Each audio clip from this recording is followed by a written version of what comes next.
Let's dive right into this explainer and uncover a truly wild piece of history. We are looking at Madame de Pompadour, the mastermind behind the throne. We're going to see exactly how a commoner, a woman born completely outside the traditional halls of power, meticulously engineered her rise to become the de facto Prime Minister of France. This isn't just some historical romance.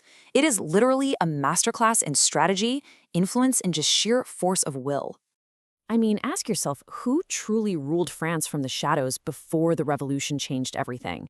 When we think of the French monarchy, we usually picture these absolute kings with total control, right? But behind the glittering golden facade of Versailles, the strings were often pulled by someone who held absolutely no official political office. To understand how she pulled this off, we really have to look at the man she was controlling. Section 1. Louis XV, the Orphan King. To grasp the immense power Madame de Pompadour eventually wielded, you really need to understand the incredibly fragile psychology of the man sitting on the throne. Within just a few short years, this devastating butterfly effect of measles and smallpox completely swept through the French royal family. Louis's grandfather, his father, his mother, and his older brother all perished. So by 1715, at just 5 years old, little Louis was the only direct heir left alive. He was traumatized, he was incredibly lonely, and heavily burdened by the massive legacy of his great-grandfather, Louis XIV. He basically grew up needing constant entertainment and emotional support just to stave off this really deep-seated melancholy. 10. That's the staggering number of children Louis's wife, the Polish Princess Marie Leszczyńska, gave birth to in just 10 years. Understandably exhausted from a literal decade of constant pregnancy, the queen eventually just locked her bedroom door to the king. And, while this was completely reasonable for her own health, it inadvertently kicked open a massive door of opportunity for official mistresses to enter the king's life. Section 2. The Destiny of Madame de Pompadour. So let's meet the woman who would walk right through that open door. Born Jean-Antoinette Poisson, she was a bourgeois girl from a family with a, let's say, rather scandalous financial background. But she wasn't just some random girl. She was being groomed for a terrifyingly ambitious destiny.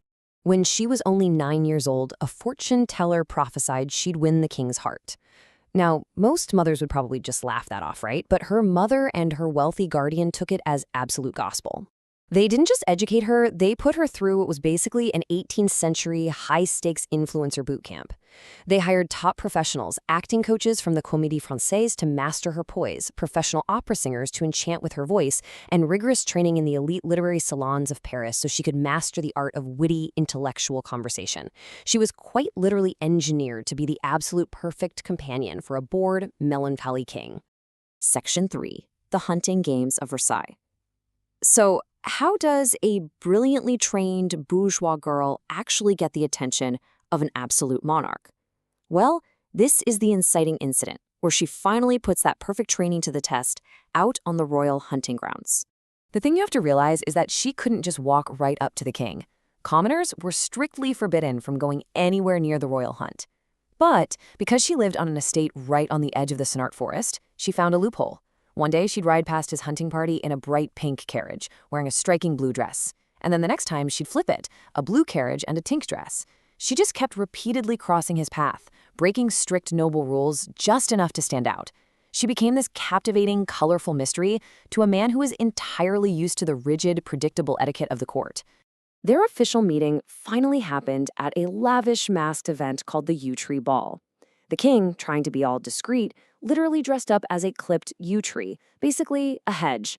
Meanwhile, Jean-Antoinette showed up dressed as Diana, the Roman goddess of the hunt. She looked right at the disguised king and signaled, right in front of the entire court, that he wasn't the one hunting her. She was the one hunting him.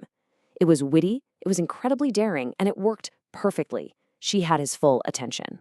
Section 4. The Private Entertainment Complex. Once she actually secured her position as his official mistress, that's when the real work began. The honeymoon phase always ends, and she knew perfectly well the king was notoriously easy to bore. So to survive, she had to transform from just a lover into something completely indispensable.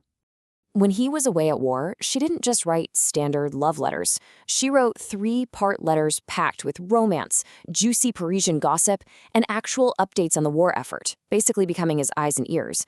She completely renovated the private, hidden apartments of Versailles to create these cozy little sanctuaries away from the stifling public court. She hosted intimate 12-person suppers where the king could actually just relax. And she was constantly staging private theatricals, casting herself in different roles. She essentially transformed herself into an irreplaceable one-woman entertainment complex. And her influence quickly spilled right over into the visual world. She championed a brand new artistic movement called Rococo. Unlike the heavy, really intimidating art of the previous century, Rococo was light, it was intimate, and it was inspired by nature. Think soft curves and shell motifs. She basically invented modern state-sponsored lifestyle branding.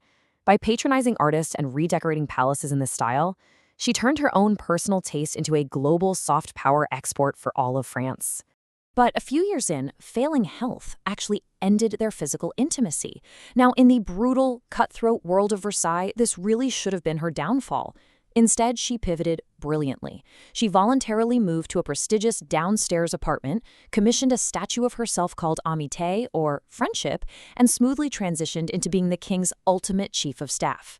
And to make absolutely sure no other woman could usurp her political power, she did the unthinkable. She managed his private brothel at Parc aux Cerfs, carefully selecting girls who were pretty, sure, but who completely lacked the ambition or wit to ever challenge her status.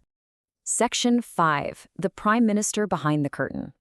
And this brings us to the real climax of her influence. She was no longer just the king's favorite. She became the de facto prime minister behind the curtain. Her power expanded far beyond the bedroom, steering the very destiny of the nation. Just notice the sheer breadth of her control across the state here. Culturally, she established the world-famous Sèvres porcelain factory. In the realm of knowledge, she protected controversial Enlightenment thinkers and actually pushed for the publication of the very first French encyclopedia. In architecture, she owned and designed massive estates, including what is now the Élysée Palace, which is the residence of the modern French president. And most staggeringly, she drove foreign policy.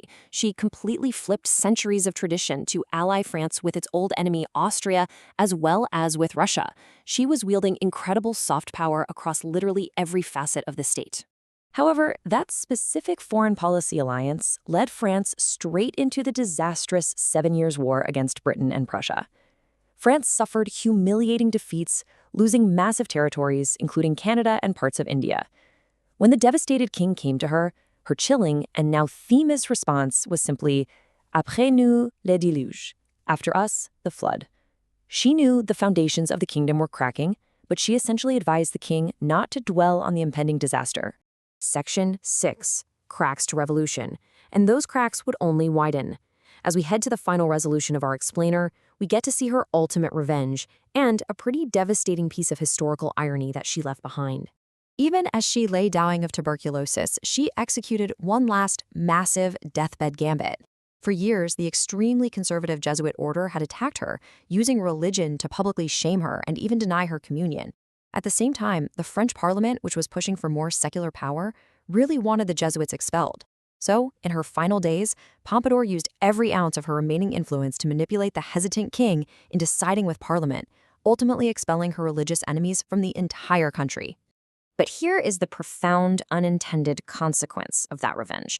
By forcing the king to bow to the will of Parliament, just to settle her own personal vendetta, she inadvertently shifted the entire balance of power in France. She created a precedent where the absolute monarchy yielded to a legislative body. She was taking a hammer to the very absolute power that gave her her own status in the first place.